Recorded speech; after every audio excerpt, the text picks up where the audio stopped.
Specijalcima Dragan Vasiljković, poznati kao kapetan Dragan, smješten je u splitski zatvor. Tamo su ga pod jakim mjerama osiguranja dovezli iz Zagreba, gdje je jutros letio u pratnji policije. Sutra ga očekuje prvo ispitivanje Županijskog državnog odvjetništva. Nakon 9 godina pravne bitke, Dragan Vasiljković, poznatiji kao kapetan Dragan, na hrvatskom tlu. Zadnji je izašao iz zrakoplova i ušao u policijski kombi. Jedan od putnika koji je tijekom leta iz Frankfurta za Zagreb sjedio blizu Vasiljkovića prepričao je njegovo raspoloženje tijekom leta. Ništa, oronili starac, ne znam, 60 koju godinu, bio je u pratnji 4 ili 5 policajaca i jedne gospođe, ne znam što je vjerojatno prevoditeljica. Čini mi se da bio miran, u redu, ništa nije komentirao. Stavili su mu kapu na glavu, jednostavno da ga ljudi ne prepoznaju, jel? Imao lisice ili? Nije imao lisice. Vasiljković je u štićenoj koloni ispraćen prema Splitu. Oko 15 sati doveden je u splitski zatvor na Bilicama.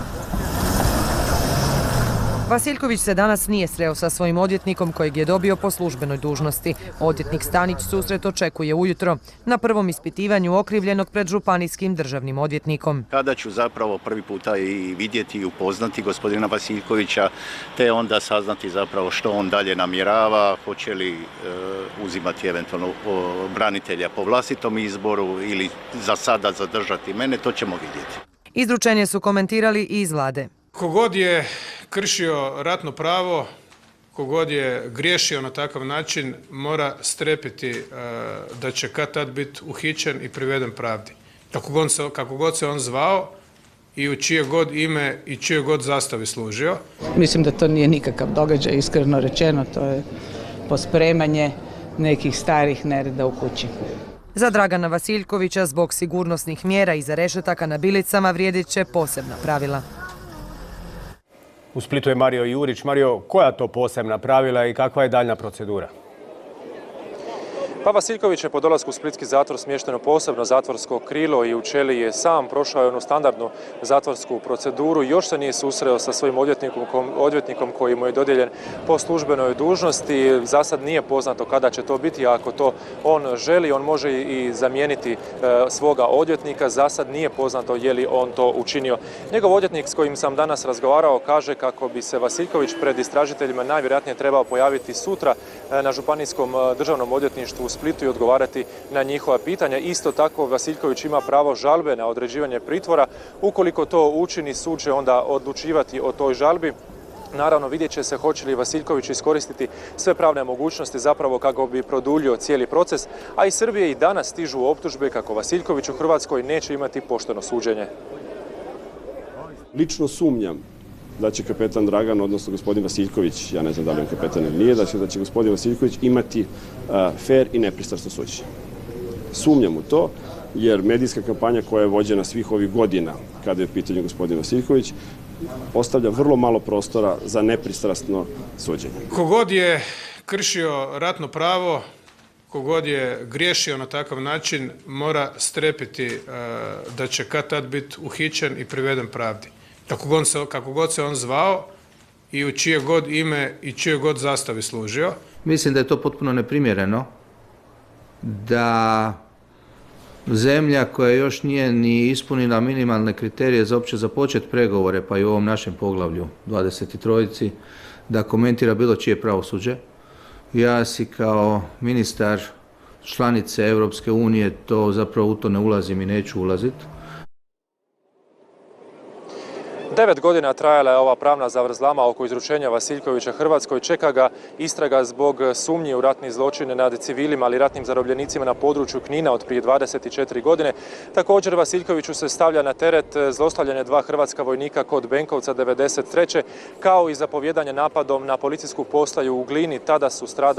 Tada je ubijeno 2 civila, mnogi su protjerani, kuće uništene. A na suđenju bi se mogli pojaviti kao svjedoci neki stanovnici Knina. Više o njihovim reakcijama u prilogu kolege Šime Vičevića. Stara i zloglasna kninska bolnica. Ovdje je Velibor Bračić bio zatočen, mučen i zlostavljan. Spavalo se dom na špramcima. Izvrgnut življavanju kapetana Dragana gledao je oči u oči. Onda je on kaže, ako već tučete ga, onda se to radi ovako, onda me udario sa nogom i sa onim vojničkim čizmama u lice i tako da sam pad doli. Uključujući i zatvor na Kninskoj tvrđavi, Velibor je preživio 3 mjeseca zatočeništva. 24 sata maltretiranja. Od batina, udaraca, kundakom, šakama. Iza ovih zatvorskih vrata postrojbe pod zapovjedi kapetana Dragana izvršavale su mučenja, psihička i fizička zlostavljanja i izgladnjivanja. Ovdje su bili zatvoreni civili, policajci i vojnici. Nakon tamnice na Kninskoj tvrđavi zatvorenici su dovezeni ovdje u prostore stare Kninske bolnice. Ove male bolničke sobe pretvorene su u ćelije gdje ih je bilo po 15. Draganu Vasiljkoviću nitko nije mogao stati na kraj. S takozvanim je Kninđama harao cijelim kninskim područjem. Bio je veliki u Benkovcu na svim područjima ove takozvane Srpske krajine, zato što je iza njega stajao Beograd. Strašne zločine pamti i Bruška. Sa suzama gospođa Jeka, koja je izgubila najužu obitelj, sjeća se strahota. Znam da sam njega, ja sam ovdje bila jedna. Sinko, oni su nas mučki pobili, sve ovo što su pobili. Žrtve traže pravedan proces i kaznu. Ja volio da ga zatvore gori gdje je on nas zatvorio, gdje smo mi bili. I da mu dava se hrane onoliko koliko on nama dao. Dosmrtno. Šta je radio narodu? 24 godine poslije zločina, pitanje spore pravde napokon bi moglo biti zatvoreno. O izručenju Dragana Vasiljkovića iz Splita je izvijestio Mario Jurić. Nakon izručenja Dragana Vasiljkovića Hrvatskoj, u Australiji je ostao još Predrag Japranin. Na Interpolovoj tjeralici zbog sumnji za ratne zločine u Petrinji. Ministarstvo pravosuđa potvrdilo nam je da će čim skupe dokumentaciju od Županijskog suda zatražiti i njegovo izručenje. Japranina je razotkrila jedna australska televizijska postaja. S obzirom na to da Australija ne izručuje svoje državljane, a na temelju presedana Dragana Vasiljkovića, Hrvatska se nada da će pred našim sudom biti i Japranin. Specijalcima Dragan Vasiljković, poznati kao kapetan Dragan, smješten je u splitski zatvor. Tamo su ga pod jakim mjerama osiguranja dovezli iz Zagreba, gdje je jutros letio u pratnji policije. Sutra ga očekuje prvo ispitivanje Županijskog državnog odvjetništva. Nakon 9 godina pravne bitke, Dragan Vasiljković, poznati kao kapetan Dragan, na hrvatskom tlu. Zadnji je izašao iz zrakoplova i ušao u policijski kombi. Jedan od putnika koji je tijekom leta iz Frankfurta za Zagreb sjedio blizu Vasiljkovića prepričao je njegovo raspoloženje tijekom leta. Ništa, oronuli starac, ne znam, 60 koju godinu, bio je u pratnji 4 ili 5 policajaca i jedne gospođe, ne znam što je vjerojatno prevoditeljica. Čini mi se da bio miran, u redu, ništa nije komentirao. Stavili su mu kapu na glavu, jednostavno da ga ljudi ne prepoznaju, jel? Imao lisica ili? Nije imao lisice. Vasiljković je u štićenoj koloni ispraćen prema Splitu. Oko 15 sati doveden je u splitski zatvor na Bilicama. Vasiljković se danas nije sreo sa svojim odvjetnikom kojeg je dobio po službenoj dužnosti. Odvjetnik Stanić susret očekuje ujutro na prvom ispitivanju okrivljenog pred Županijskim državnim odvjetnikom. Kada ću zapravo prvi puta i vidjeti i upoznati gospodina Vasiljkovića, te onda saznati zapravo što on dalje namjerava, hoće li uzimati eventualno branitelja po vlastitom izboru ili za sada zadržati mene, to ćemo vidjeti. Izručenje su komentirali i iz vlade. Kogod je kršio ratno pravo, kogod je griješio na takav način, mora strepiti da će kad tad biti uhićen i priveden pravdi. Kako god se on zvao i u čije god ime i čije god zastavi služio. Mislim da to nije nikakav događaj, iskreno rečeno, to je pospremanje nekih starih nereda u kući. Za Dragana Vasiljkovića zbog sigurnosnih mjera iza rešetaka na Bilicama vrijedit će posebna pravila.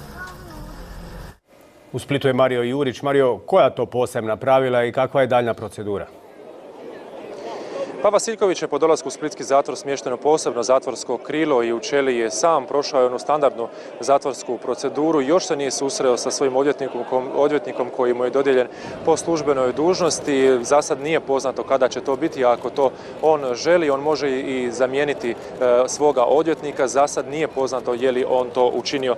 Njegov odvjetnik s kojim sam danas razgovarao kaže kako bi se Vasiljković pred istražiteljima najvjerojatnije trebao pojaviti sutra na Županijskom državnom odvjetništvu u Splitu i odgovarati na njihova pitanja. Isto tako Vasiljković ima pravo žalbe na određivanje pritvora. Ukoliko to učini, sud će onda odlučivati o toj žalbi. Naravno, vidjet će se hoće li Vasiljković iskoristiti sve pravne mogućnosti zapravo kako bi produljio cijeli proces, a iz Srbije i danas stižu optužbe kako Vasiljković u Hrvatskoj neće imati pošteno suđenje. Lično sumnjam da će kapetan Dragan, odnosno gospodin Vasiljković, ja ne znam da li on kapetan ili nije, da će gospodin Vasiljković imati fer i nepristrasno suđenje. Sumnjam u to, jer medijska policijsku postaju u Glini tada je ubijeno 2 civila, mnogi su protjerani, kuće uništene. A na suđenju bi se mogli pojaviti kao svjedoci neki stanovnici Knina, više o njihovim reakcijama u prilogu kolege Šime Vičevića. Stara i zloglasna kninska bolnica. Ovdje je Velibor Bračić bio zatočen, mučen i zlostavljan. Spavalo se dom na špramcima. Izvrgnuti življavanju kapetana Dragana gledao je oči u oči. Onda je on kaže, ako već tučete ga, onda se to radi ovako, onda me udario sa nogom i sa onim vojničkim čizmama u lice i tako da sam pad doli. Uključujući i zatvor na Kninskoj tvrđavi, Velibor je preživio 3 mjeseca zatočeništva. 24 sata maltretiranja. Od batina, udaraca, kundakom, šakama. Iza ovih zatvorskih vrata postrojbe pod zapovjedi kapetana Dragana izvršavale su mučenja, psihička i fizička zlostavljanja i izgladnjivanja. Ovdje su bili zatvoreni civili, policajci i vojnici. Nakon tamnice na Kninskoj tvrđavi zatvorenici su dovezeni ovdje u prostor. Kampanja koja je vođena svih ovih godina, kada je u pitanju gospodin Vasiljković, ostavlja vrlo malo prostora za nepristrasno suđenje. Kogod je kršio ratno pravo, kogod je griješio na takav način, mora strepiti da će kad tad biti uhićen i priveden pravdi. Kako god se on zvao i u čije god ime i čije god zastavi služio. Mislim da je to potpuno neprimjereno da zemlja koja još nije ni ispunila minimalne kriterije za uopće započet pregovore, pa i u ovom našem poglavlju 23, da komentira bilo čije pravosuđe. Ja si kao ministar članice Europske unije to zapravo u to ne ulazim i neću ulaziti. 9 godina trajala je ova pravna zavrzlama oko izručenja Vasiljkovića Hrvatskoj. Čeka ga istraga zbog sumnji u ratni zločine nad civilima, ali ratnim zarobljenicima na području Knina od prije 24 godine. Također Vasiljkoviću se stavlja na teret zlostavljanje 2 hrvatska vojnika kod Benkovca 93. kao i zapovjedanje napadom na